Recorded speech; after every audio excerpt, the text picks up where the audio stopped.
or Craig, put up the tables and the chairs and everything like that. So we appreciate that. So appreciate what they're doing. Okay, I promised you last week that I would teach you. I've got 4 copies of this left, if anybody wants one. This is, I've used a lot more. I have years of study, but these, right now, this is the main book and authors that I use for this study. So if you want one, Diane has them. I see how it is now. And if we need more, I'll run some more off next week. I didn't know how many people would want that, but, you know, since your mom asked for it, I had to kind of come through. Couldn't mess around. Okay, I told you last week that I was going to teach you or talk to you about how come your gas prices are high. I wasn't playing around. Take your Bibles and let's turn to, Patty, what did I do? Oh, I left it. Okay, well, no, if I need the Bible, I'll look up yours. I left my Bible plugged in at home. But take your Bibles and turn to Ezekiel chapter 4.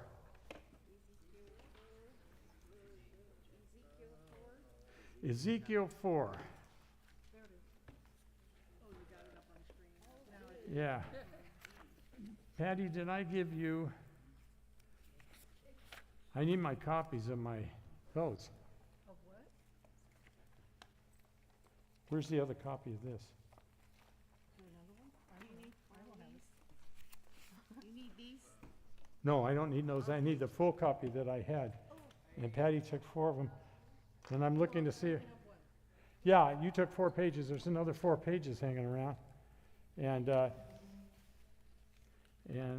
don't see them. That's strange because I had them. Oh. Okay. Could you bring them? I'm sorry. You want to throw them down to me? Okay. Okay, let's read Ezekiel chapter 4, starting at verse 1. This is interesting. Then lie on your left side and put the sin. Is that slow enough for you, Kate? And put this. Where are you, Ezekiel? What? Chapter? Ezekiel chapter 4, verse 1. Okay, never mind. Thank you. You want one of the other ones, but this one I have to have. Okay.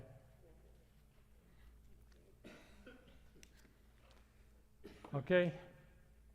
Oh, you know what? No, these are the wrong ones. Yeah, these are the handouts. But I had one that I had just for me, but Patty has to have that to do that. No, and I had an extra one here. I had 2 of them here. I'm just not finding them. What are you talking about? What Patty has. Oh, one of those. You don't have those. Those are the full set. Anyway, let's go. Then lie on your left side and put the sin of the house of Israel upon yourself. You are to bear their sin for the number of days you lie on your side. That's why I call, if you've been to California, you know, we call Ezekiel the 5150 prophet. Those of you who have been to California, you know 5150 means crazy. And when we make a car stop, if the person wasn't quite right, or we'd be at a house, person wasn't quite right, we would come on our air, on the radio and said, I'm 10-8 in service. I'm 10-8, 5149 and a half. That means we weren't taking them, but they probably should have went, okay? 5150, a little crazy. So God tells him to lie on his side.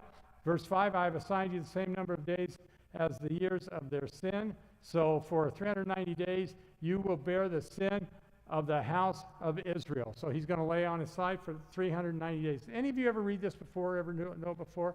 Judge, you probably haven't. Yeah, you guys have. Few. Okay, so some of you, this is new. He's going to lay on his side for 390 days. Then God says, remember, we're split up. We've got a civil war. After you have finished this, lie down this time on your right side and bear the sin of the house of Judah. I have assigned you 40 days, a day for each year. So they are going to get a total of 430 days that they are going to be conquered by somebody else. And it's 430 years, okay, when it happens, 430 years. Now, Ezekiel, Daniel was taken to Babylon in 606 BC, and we think Ezekiel was taken in 587 BC. So, you know, who knows? We're doing the best we can on that. So anyway, so they start this, and here's the thing. If you read this and you do some study on it, you'll find in the literature, you'll find some literal guys, conservative guys like us, and you'll find some liberal guys. Liberal guys put Nebuchadnezzar coming down to Jerusalem in 587. He did. We say that's the second time. And the reason we say that's the second time is because it tells us Josiah died when the Pharaoh came up just north of Jerusalem, and he killed Josiah. Well, immediately, man, I do need my Bible. Give me somebody's Bible. Don? Sure. It's a New King James. I said a real Bible. Oh, keep that. What? What's in that box over there? Check that crate, borrow that. Geez, I can't believe the pastor forgets his Bible. No, I got a bunch here. Yeah, but that was all King James. No, in New International Version. Okay. So I got the RNT here. I can't believe it's not in that book there. I didn't know. I know I left it plugged in. Doggone it.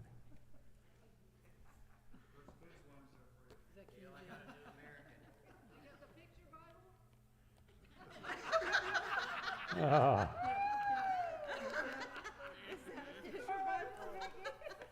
Is it the pop-up? it's a pop-up kind. Patty, when we get home, we are going to play the Window Lane game. Now, you probably wonder what the Window Lane game was. I have, someday I'll tell you about the family I came from, but I had an uncle and an aunt, and I don't know, once a week or a month, whether she needed it or not, he'd beat her up. And real pretty girl. And so I always tell Patty, we're going to play the Window Lane game. And I don't do that. Yeah, and I say bring it. Okay.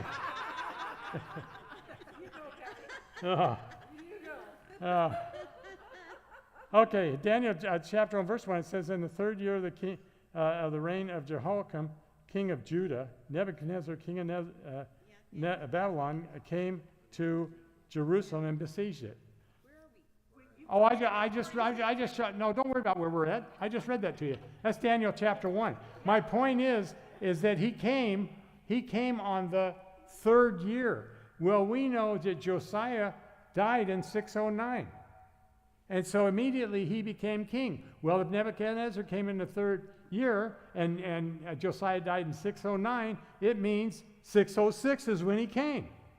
So we can do that. And there's some people that want to change the dates, even go to 591, dates like that. Those are liberal people that are trying to change the dates and trying to take God out of this, I think. But anyway, we take a conservative view, a literal view of the Bible, okay? And so that's how we do that. So then we say that after 606, they were led off, okay, after 70 years by King Cyrus. Why do we know this? Because King Cyrus let them off, and it was normal for him to do this. So he came, took over at 506, and you can see that the punishment started. I forgot my green thing too.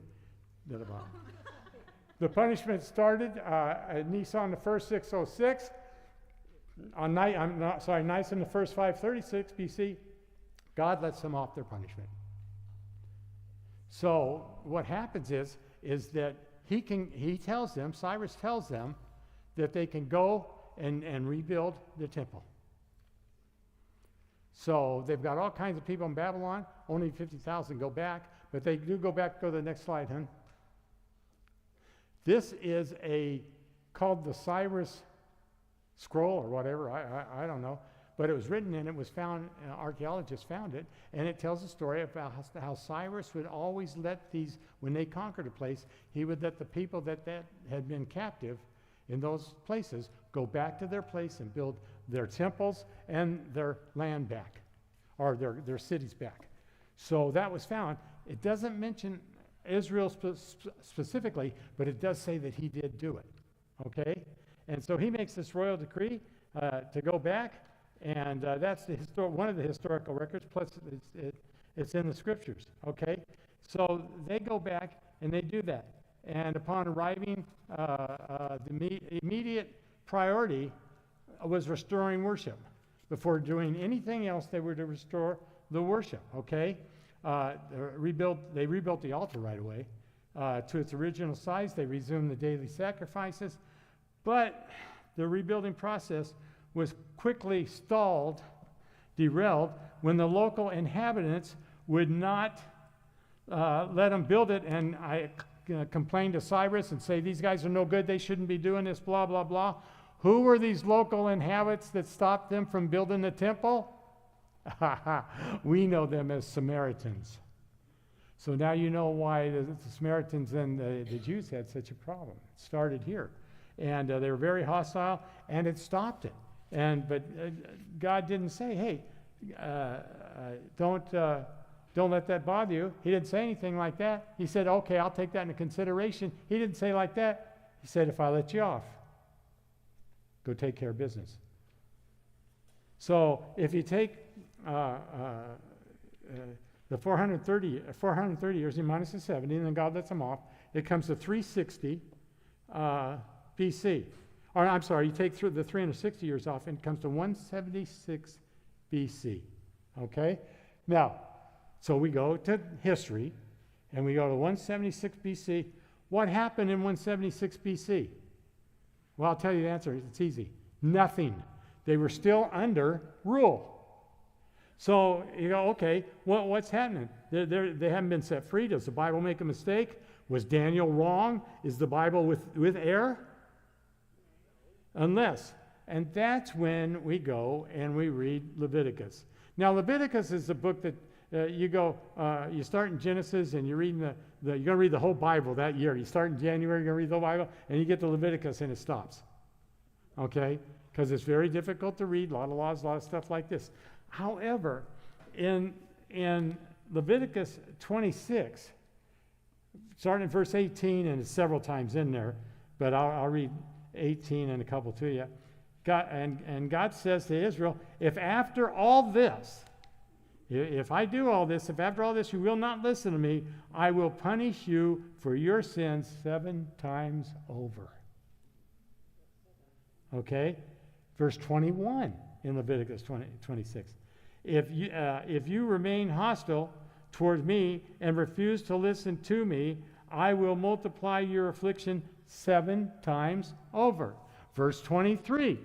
In spite of these things, you do not accept my correction, but continue to be hostile towards me. I myself will be hostile toward you and will afflict you for your sins 7 times over. Verse 27. In spite of this, you still do not listen to me, but continue to be hostile towards me. Then in my anger, I will be hostile towards you, and I myself will punish you for your sins 7 times over.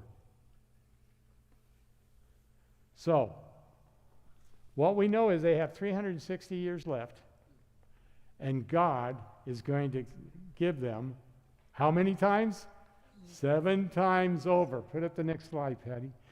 Okay, 360 times 7 is 2,520 years. That equals 907,200 days. So we look at that and we say, okay, so they're going to be under. Does everybody have a, not that this is on there because it's not. Anybody need this? Let Diane know. I do, Oh, but I gave you all that. oh, okay, fine. So anyway, we got to figure out when, from Nisan the 1st, that's when Cyrus came in, okay? Again, conservative views, some people say it was in the summer that it happened. I don't, and I'll explain why in a minute. But most, well, in fact, all conservatives go the same dates I'm giving you. And so there's 907,200 days.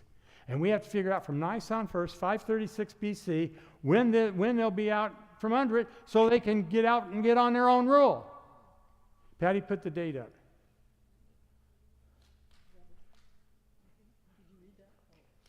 Okay, Nisan 1st plus 907,200 days equals May 14th, 1948.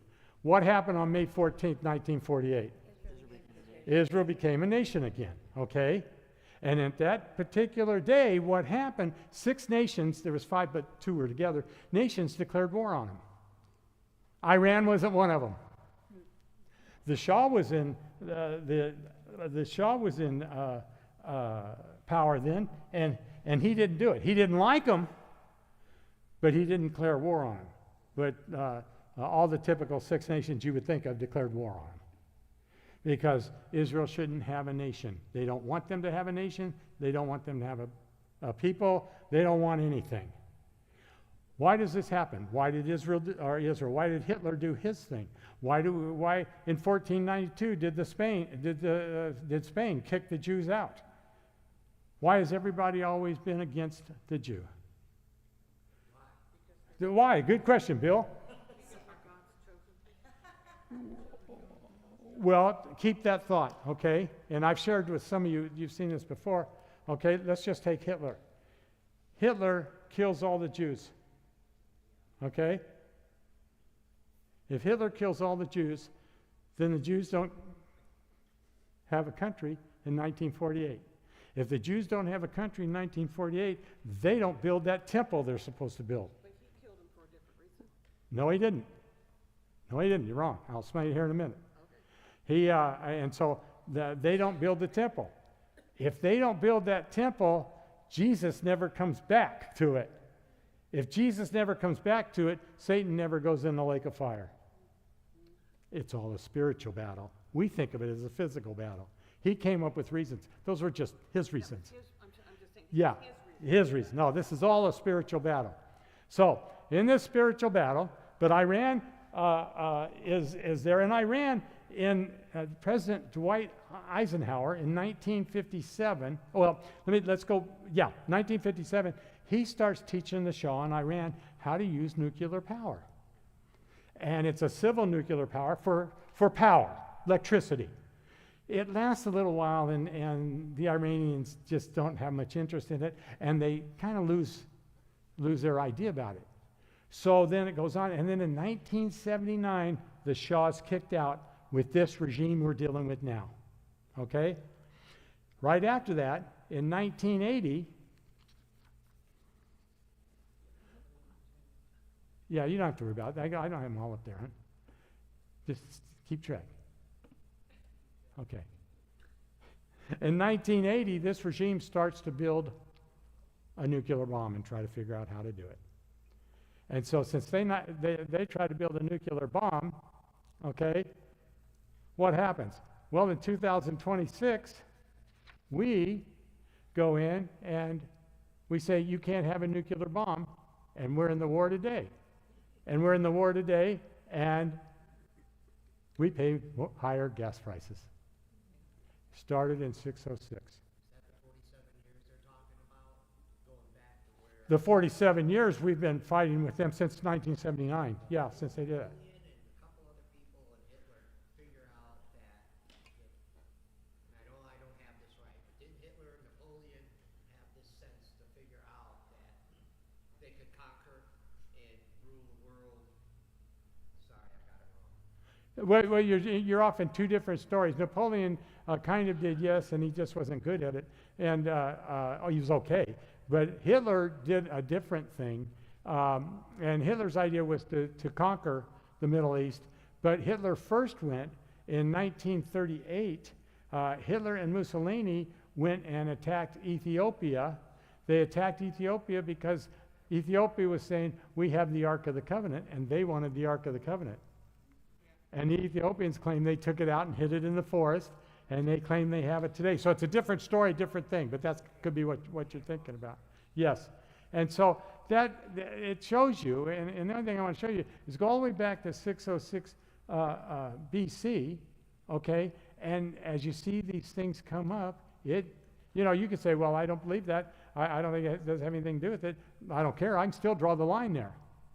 And it shows you how the world works and how it's more of a spiritual battle than we think about, guys. We don't always think about these things. And so we're in a battle today.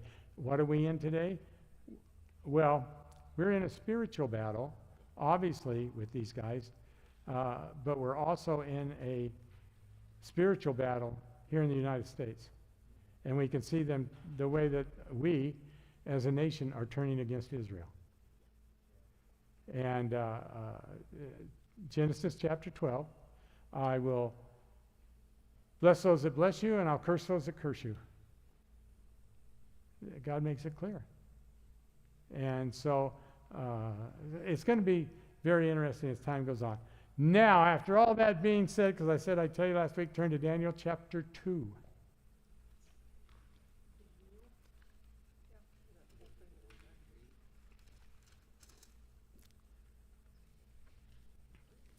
See, all the other stuff I've got here in my book. I just had that one I wanted to look up in Daniel. Okay. Here we are. And the first thing we see in Daniel chapter 2, we talk about the dreams. And the first part is the crisis, chapter 2, verses 1 through 13. Nebuchadnezzar basically has a dream, and we're going to read about it. And in his dream, he goes to all of his soothsayers, astrologers. And they're great when he has a dream of telling him the general stuff. Okay? Call an astrologer and go, gosh, I just feel like I can't breathe. And they'll make a great astrology thing on you. They'll say, well, what you really need is air. And it's these types of general statements. And so you see that same thing, and so that's what he's going for in this dream, okay? In the second year of his reign, verse 1, in the second year of his reign, that makes it what year?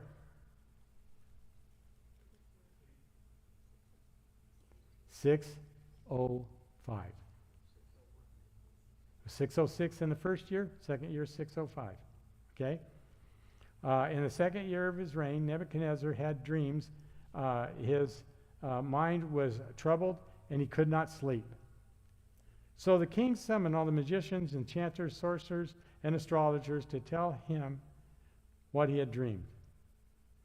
And now several times these guys are called this, and also wise men. Okay? When he came in, and when they came in and stood before the king, he said to them, I have had a dream that troubles me, and I want to know what it means. Then the astrologers answered the king in Aramaic.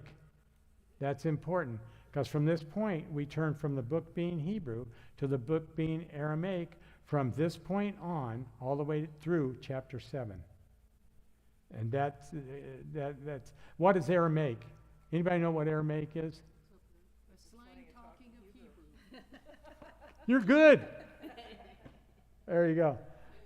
Yes, the slang talking of Hebrew. So it isn't much different. But the Bible's written in 3 languages, Hebrew, Greek, and Aramaic, and people forget that. Okay? O king, and you always start this when you talk about kings. I found my things. All right.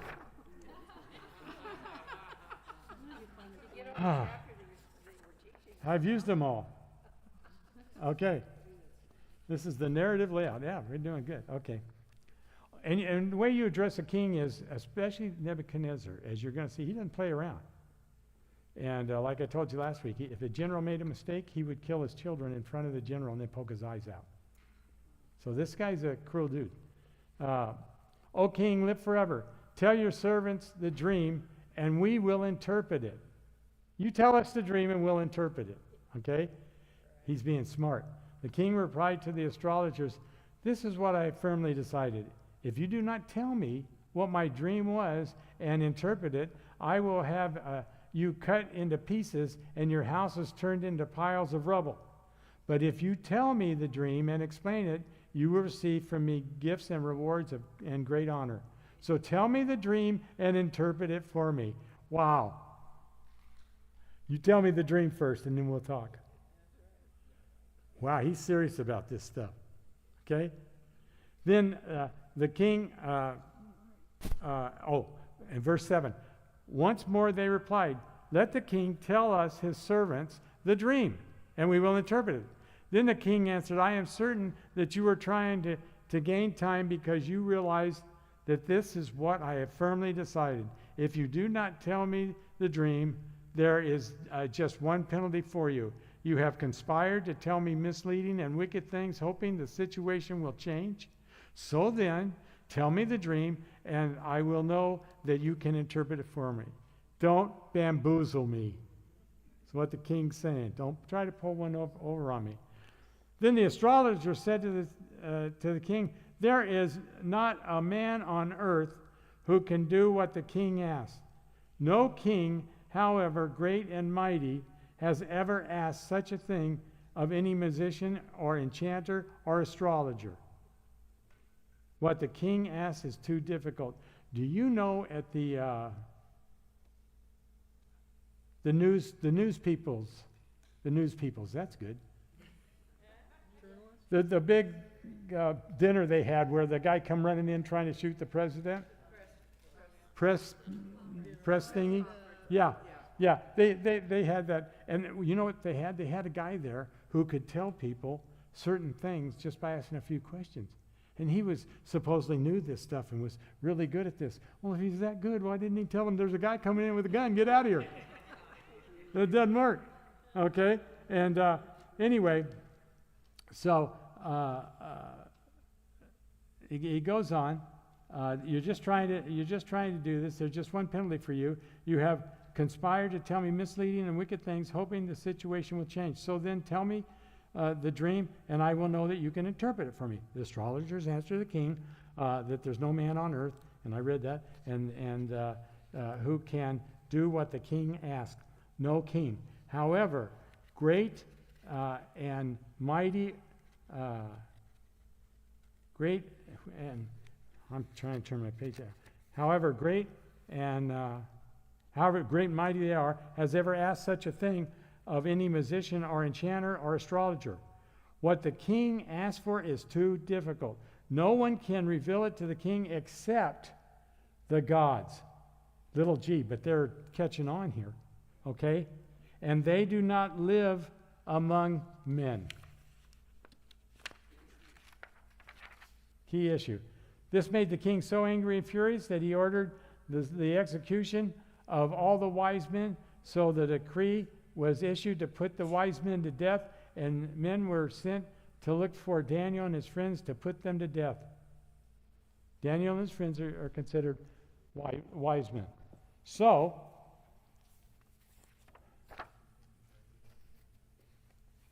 put up the next slide, Patty, because I want to look at this slide, and I think I told you this. Okay, well, the answers, we'll get that in a minute. Go to the next one, hon. Hon, you're too far. This is wrong. Yeah, go back. Yeah, one slide down now. Okay, the astrologers answered the king in Aramaic. And this, I just wanted to tell you that it was in this language, okay? And so, Craig, you've got a problem here because you got Hebrew, Aramaic, and Greek, okay? And I don't know how you transfer that into King James, 1911 edition. I'm getting, Greg and I have fun with this. I still don't understand. Greg's hot on the King James, and that's fine. That's fine. You can use anything you want. That doesn't bother me. But I just, do the Japanese have to learn King James? Absolutely. Yeah, that's right. Okay. Now we have, that's the dream. Now we're going to get into the answer. And the first thing is the revelation that I want to talk about next. And the revelation where Daniel asked for time. When Arioch, the commander, verse 14, when Arioch, the commander of the king's guard, had gone out to put to death the wise men of Babylon, Daniel spoke to him with wisdom and tact. He asked the king's officer, why did the king issue such a harsh decree? Arioch then explained the matter to Daniel. At this, Daniel went into the king and asked him for time so that he might interpret the dream for him. And it's interesting. Daniel could walk into the king's court. Not everybody could do that. And so he had a lot of clout, even at being there only 1 year. So he had done good. Daniel returned to his house and explained the matter to his friends Hananiah, Mishael, and Azariah. And he urged them to plead for the mercy from God of heaven concerning this mystery, so that he and his friends might not be executed with the rest of the wise men of Babylon. During the night, the mystery was revealed to Daniel in a vision. Then Daniel praised the God in heaven and said, "Praise be to the name of God forever and ever. Wisdom and power are his." He changes the times and seasons. He sets up kings and deposes them. He gives wisdom to the wise and knowledge to the discerning. He reveals deep and hidden things. He knows what lies in darkness, and light dwells with him. I thank and praise you, O God, for my fathers. You have given me wisdom and power. You have known to me what we ask of you. You have made known to us the dream of the king. So right there, it's made known. Here's the important verse in there. Patty, put it up. Back one, Patty. Don't do it till I, go backwards. Okay. He changes times and sees that he sets up kings and deposes them. Got it? Do we all agree with that? Okay. I didn't vote for Biden, but he's my president. This is the problems Christians have. We say, and who brought that up? Kay, you brought it up earlier about politics and church and stuff like that. And we say that, okay? And I say, no, if sin is involved, I'm free on this. But anyway, going back to this whole thing, he's still my president. Okay, I might not like the fact that he's president, but who sets up and deposes kings? God does. And I've got to understand that. So, you see, it's not just well, we like Trump, so hey, let's go, he's our king. No, it's everybody. It's everybody, you know. And so I think the Bible's clear on that. And we as Christians need to support our government. Bible talks about that, and we go on that. And yet there's so many times we don't. And the next message that I preach here, I'm going to talk about that a little bit, because you got all these groups down here, don't you? Name some of the groups: Democrat, Republican, what else? Independent. What's some of the other groups? Green Party. The Green Party, that's one. The Socialists. You've got the Progressives. You've got even the other ones that are. I'm trying to think of them now that come up. Planned Parenthood is on that list. Is on this line. Above this line, up here, with a direct line to God, is the church. These people answer to God, however that happens. But the church is above that. And so we don't play those games. And so I don't care if you're Democrat or Republican. That's none of my business, really. If you want to share with me some things, even if we disagree on some things, that's okay, unless there's sin involved. We have to see sin as sin. Okay? So, you know, if you want to rag on President Clinton for what he did, that was sin involved there. But even though there was sin involved there, what happens? He is still my president.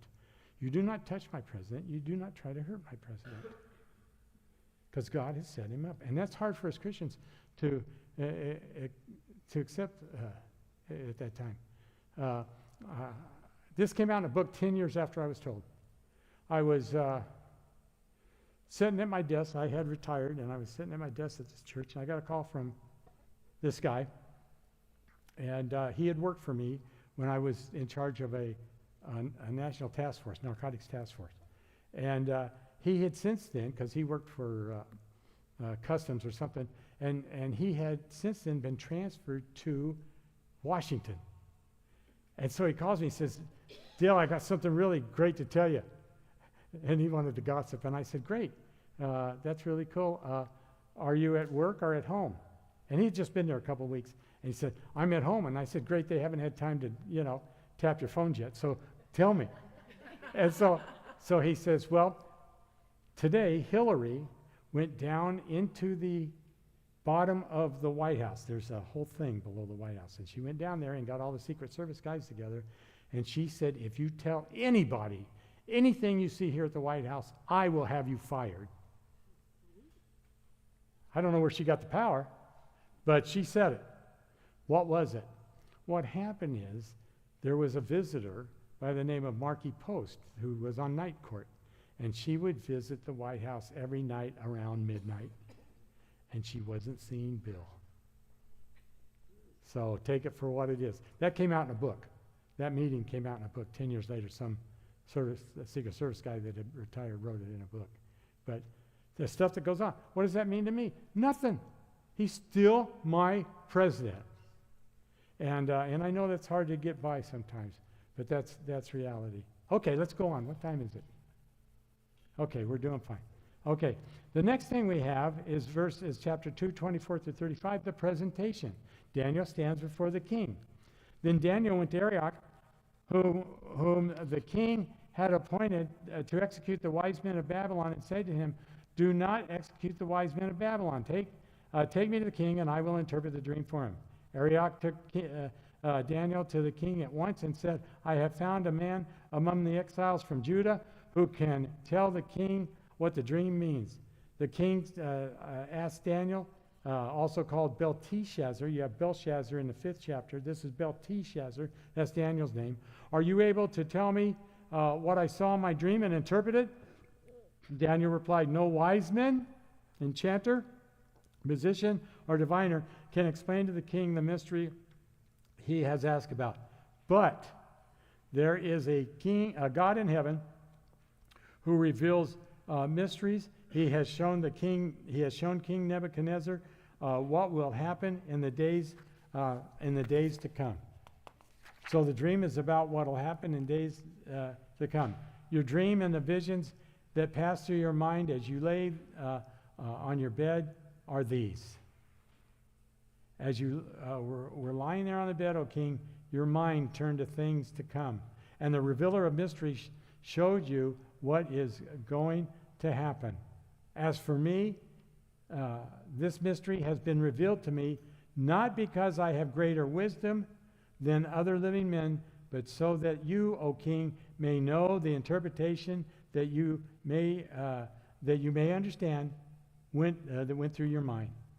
You looked, O king, and there before you stood a large statue, an enormous, dazzling statue, awesome in appearance.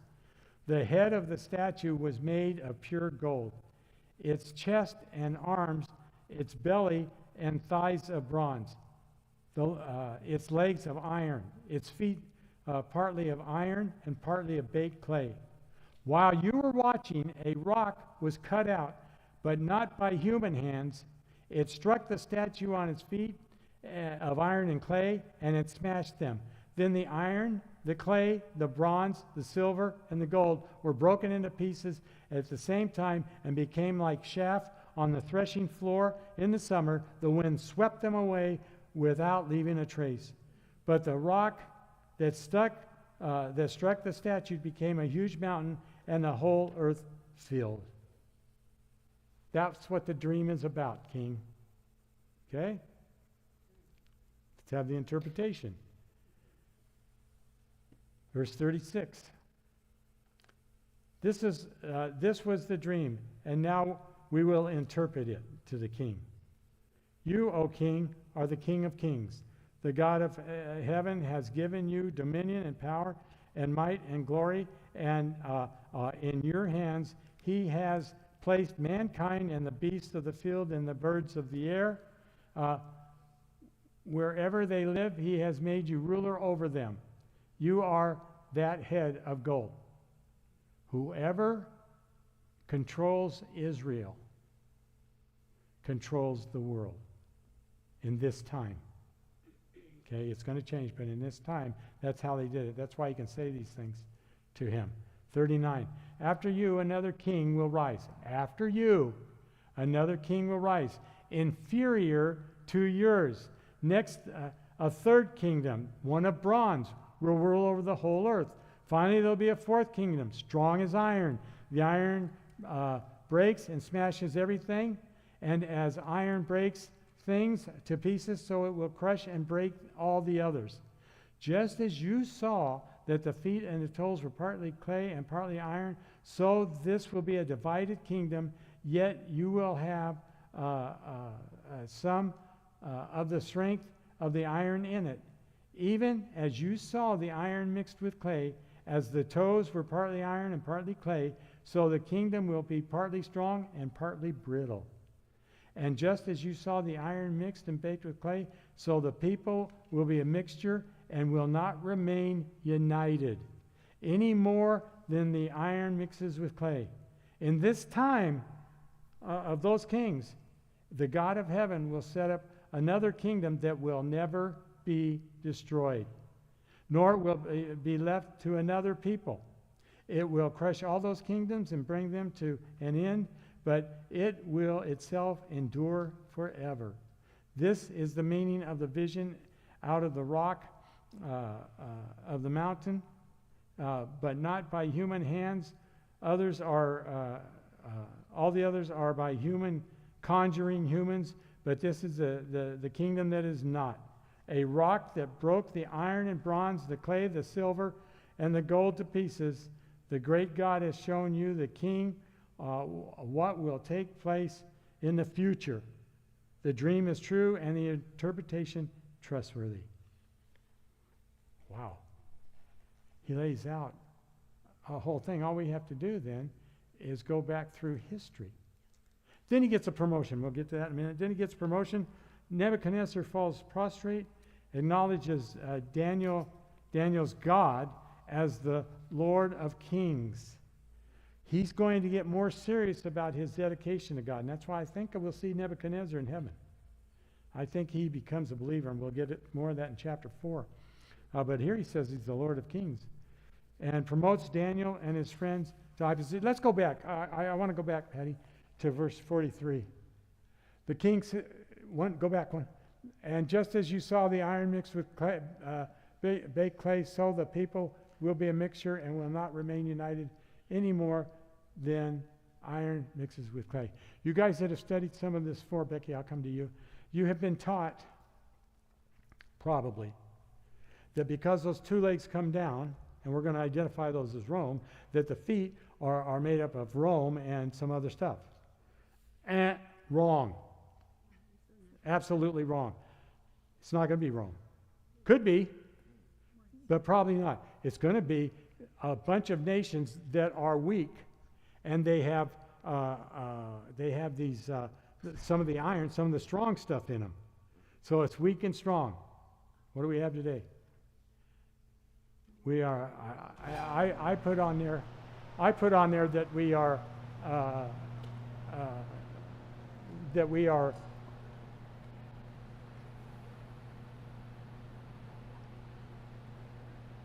I think we're at the beginning of the end times. I think we're now. People have preached this for years.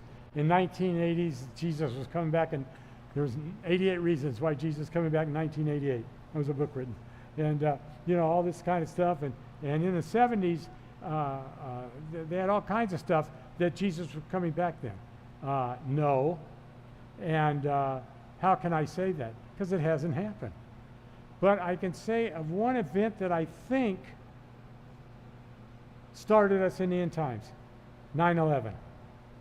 Because in 9/11, we woke up to who the enemy was. And then the enemy started working on us, and we had teachers in colleges that were teaching people to hate America and to turn against Israel, and that's what we're fighting today. And so I think we have to be very watchful for that, okay? Now the last part on this part is the promotion. Nebuchadnezzar falls prostrate, acknowledges Daniel's God as the Lord of Kings, and he promotes Daniel and his friends, okay? Verse 46, then King Nebuchadnezzar fell prostrate before Daniel and paid him honor and ordered that an offering and incense be presented to him. The king said to Daniel, surely your God is the God of gods and the Lord of lords and revealer of mysteries, for you were able to reveal this. Then the king places Daniel in a high position, and he's going to stay there until 536, by the way. And so he's there, and we won't read that. But the final stone that we're going to look at a little bit later, I want to take a look now, though, at what history teaches us about this. Patty, put up the next slide. What we know from history, and I'll share with you the dates so that I can show you that we're right, is the gold, because Nebuchadnezzar's told this, was Babylon. Okay? Then after that, you had two arms, two things, the Medes and the Persians.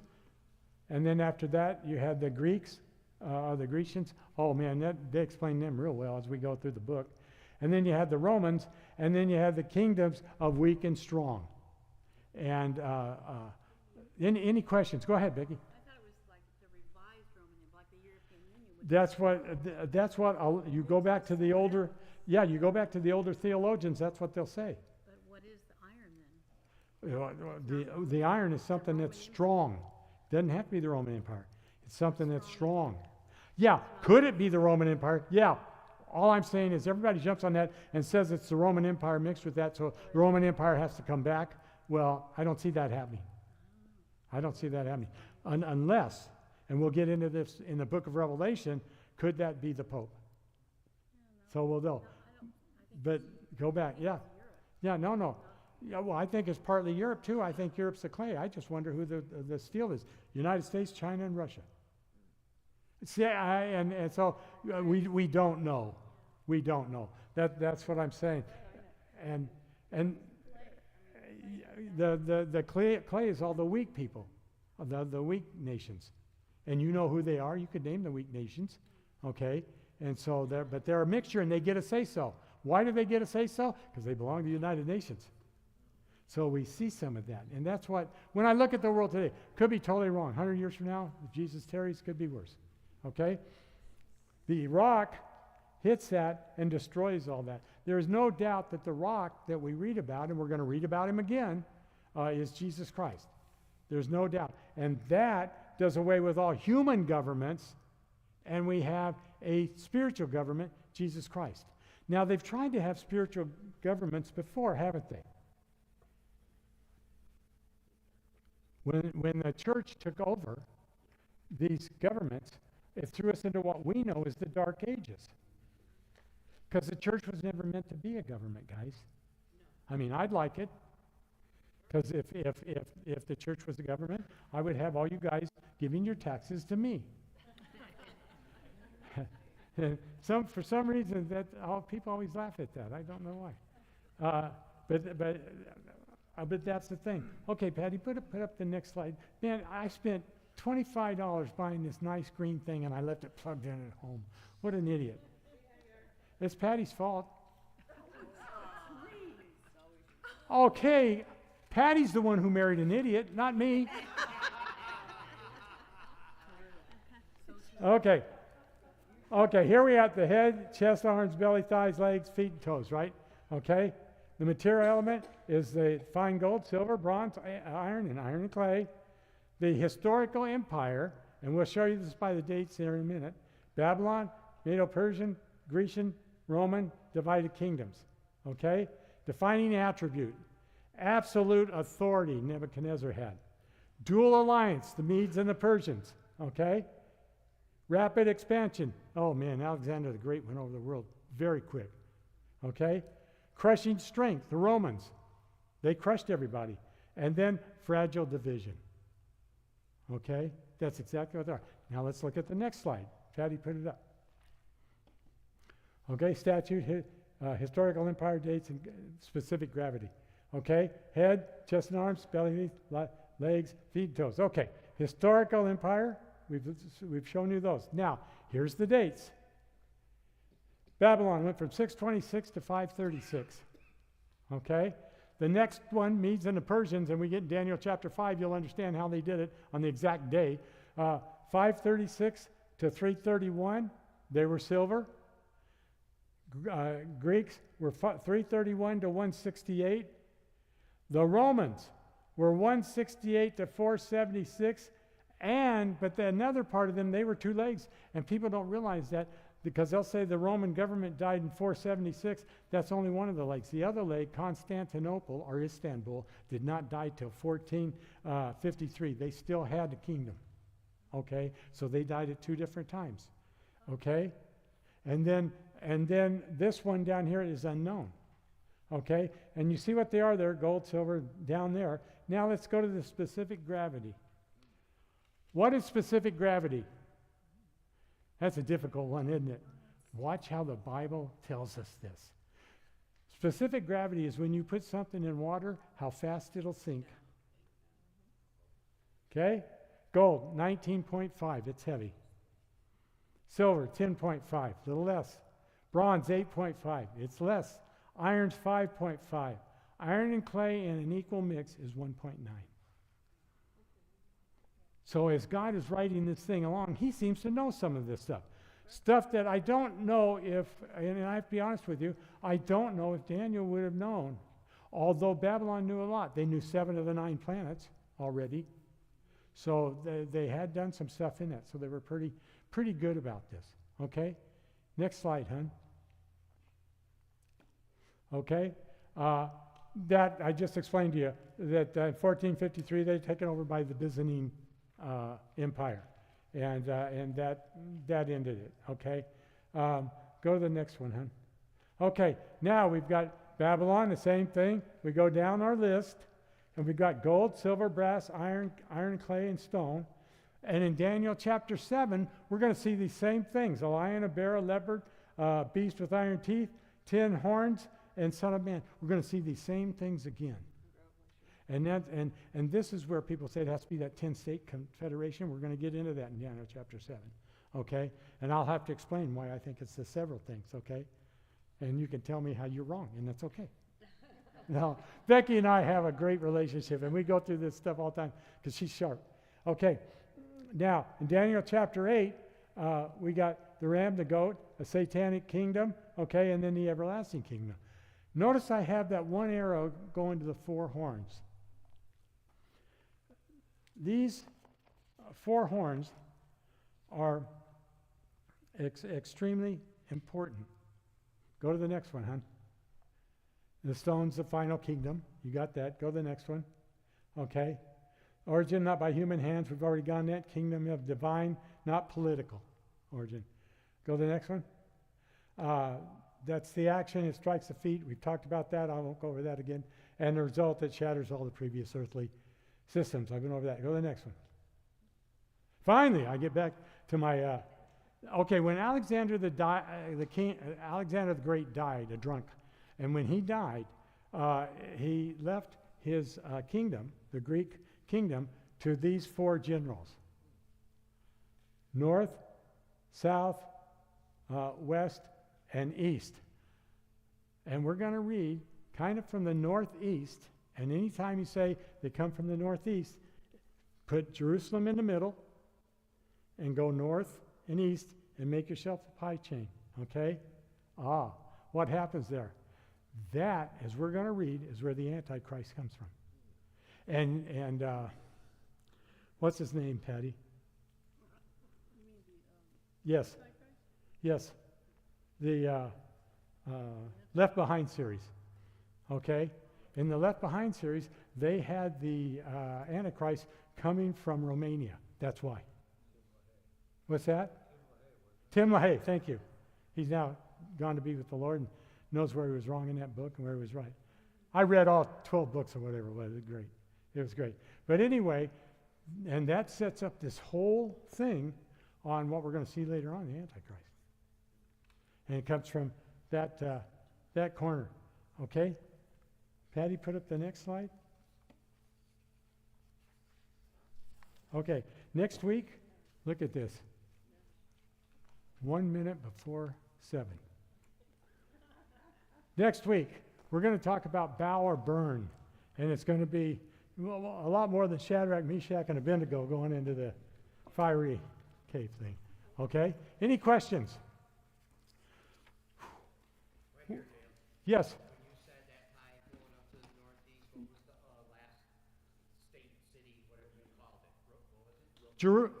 Romania, that's where he got it from. That's a fictional book. And they took the guy from Romania, but it comes from Israel or Jerusalem. I did a check one time because I have Russia attacking Israel in the Ezekiel 38-39 war. I have them attacking them at a different time, and so I kind of look at that. But I went up, and I went up straight north from Jerusalem, the city Moscow, 2.5 degrees to the right. So it's very interesting, this stuff, guys. Any other questions?